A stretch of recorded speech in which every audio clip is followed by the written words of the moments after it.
ఈరోజు సింపుల్గా పాస్తా ఎలా రెడీ చేయాలో తెలుసుకుందాం. కావాల్సినవి తీసుకోండి. పచ్చిమిరపకాయలు, టమాటాలు, క్యారెట్, క్యాబేజీ, ఆనియన్స్, చిన్నగా తరుక్కున్న అల్లం ముక్కలు, కొత్తిమీర. ముందుగా ఆయిల్ వేసేసుకుందాం.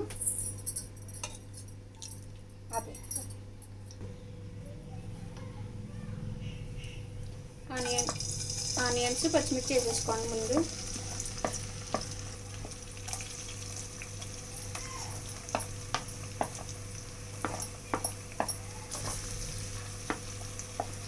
తిప్పేసుకోండి.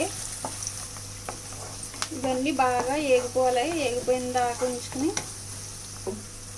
ఉప్పు, చిల్లీ పౌడర్, లైట్గా పసుపు, ఇలా పాస్తా మసాలా ఉంటుందండి. పాస్తా మసాలా లేకపోతే మ్యాగీ మసాలా అయినా సరే హాఫ్ ప్యాకెట్ వేసేసుకోండి. కలిపేసుకోండి.